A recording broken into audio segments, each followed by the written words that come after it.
All right, hello again. Here we are on week 10 of The Artist's Way by Julia Cameron, a book about unblocking your creativity through 12 weeks of exercises and reflection. My name's Grace, and I've been creatively blocked since high school, and now I'm 31 and the world is on fire. But this program has been doing incredible things for my artistic output and my confidence, and both my physical and spiritual health. It's kind of sad to realize how close I am to the end of it, but I'm sure a lot of the habits that I've picked up from this journey are going to follow me into the rest of my life as well. The tasks this week were nice. This chapter talks a lot about external blocks that can hinder our progress as artists, like addictions to various things or behaviors. And one of the tasks I really liked from this chapter was the deadlies task, even though it felt a little silly at first and simple.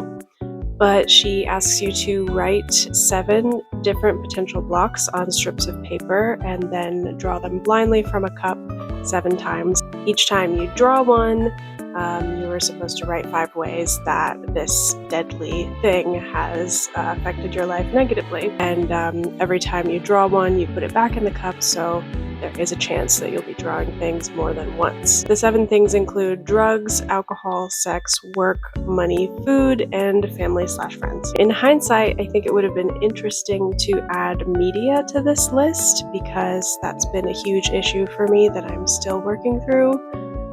As for my results, I think it's interesting that I got family/friends and money repeated in my 7 draws.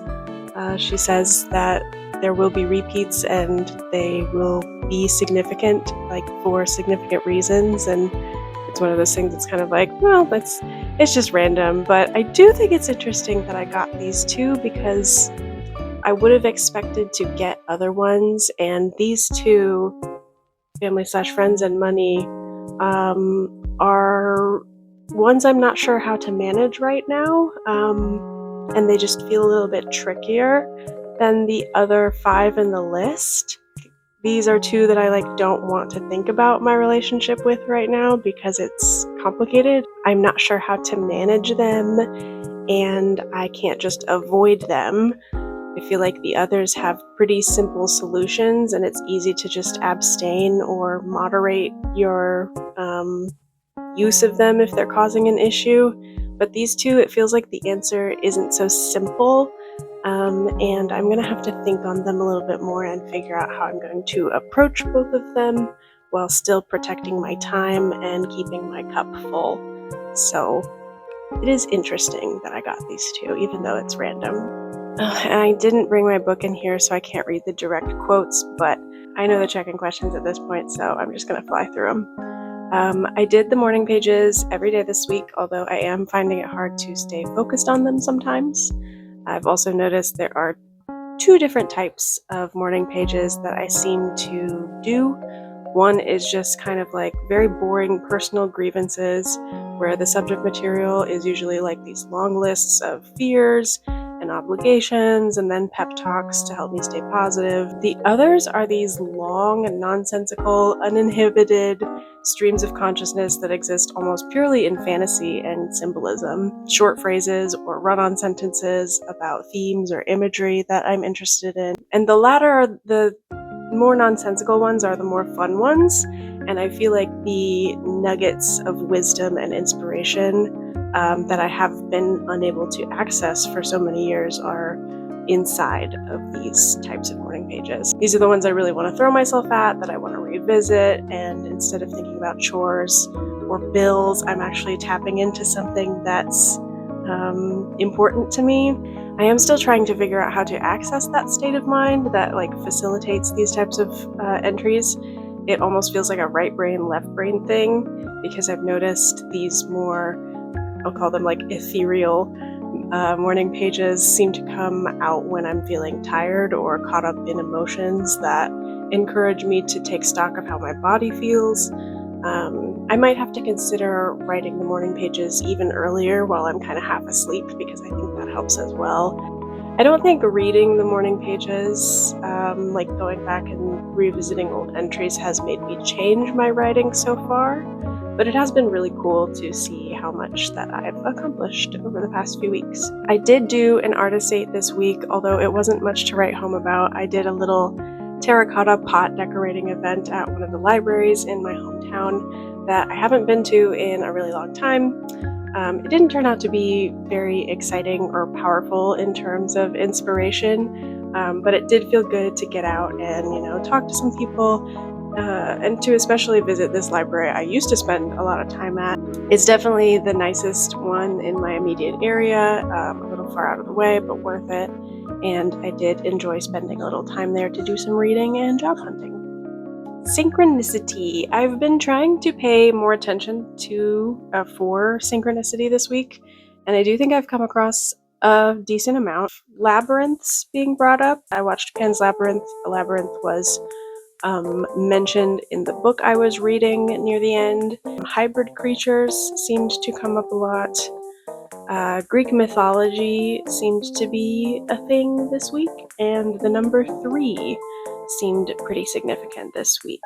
So I have not figured out what the significance means, but I've been kind of mulling them over in my morning pages more and more, and it feels like I'm tapping into something important there that will help with my art and writing in the near future. Okay, other significant issues this week.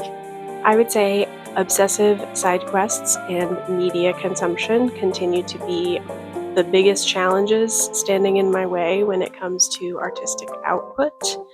It's something I'm still finding a balance with, and I could honestly probably really use another week of media deprivation that just involves taking a break from YouTube and TikTok and allowing myself to do any other media except, that or like streaming services. As far as obsessive side quests, this one is just really hard to even begin to think of a solution to, because sometimes these side quests are so irresistible.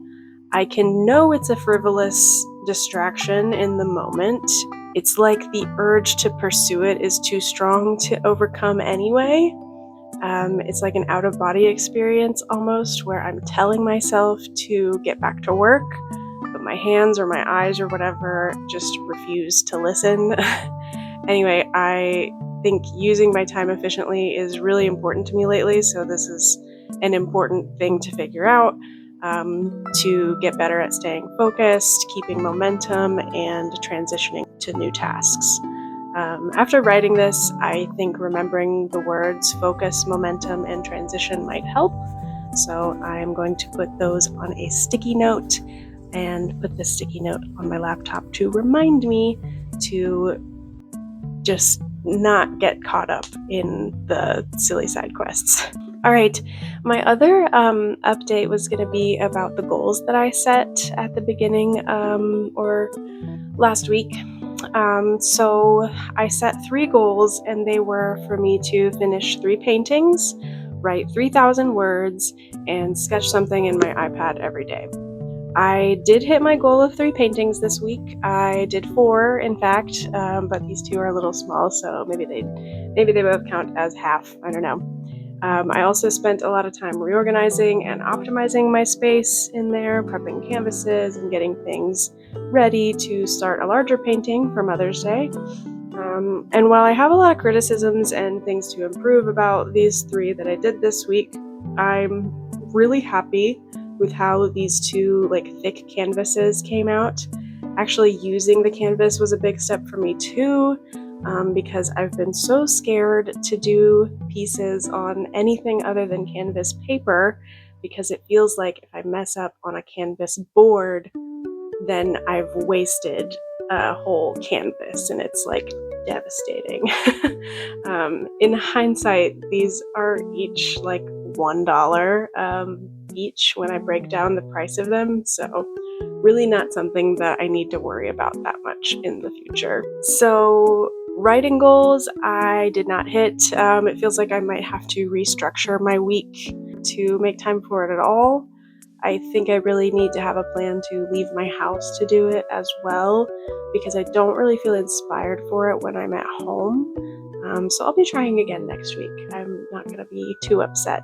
My other goal was to sketch in my iPad every day. I didn't quite get this goal done, but I did a little bit. I have been also making myself just do like a little doodle in a regular notepad too. I feel like that counts too. It doesn't have to be the iPad. But I did this week finally finish a really quite large piece that I've been working on my iPad for a fandom zine submission. So I'm really happy that that's off my plate and I can work on some smaller projects now. And I did get to start one other one, which maybe I can show you a time lapse of here. I don't know how much editing Grace is going to want to do with that, but there you go.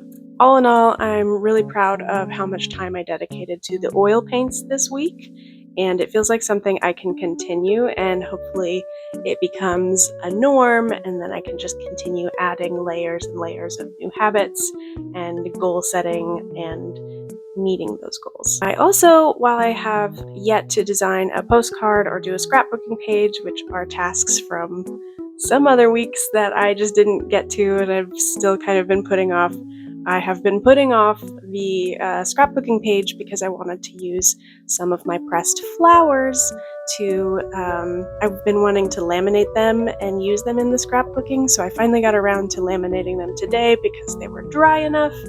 And I accidentally used like the sticky kind of laminated paper, so they didn't turn out exactly how I wanted. I meant to buy the heat, like press activated kind, and just messed that up, and that was all I had. But I was like, you know what, I'm not waiting, I'm gonna go for it. They didn't turn out exactly how I envisioned, but it's okay. And I'm already pressing more flowers for another batch to try in the future. So that concludes week 10. Only 2 weeks left to go, and then I need to find a new but similar book to read.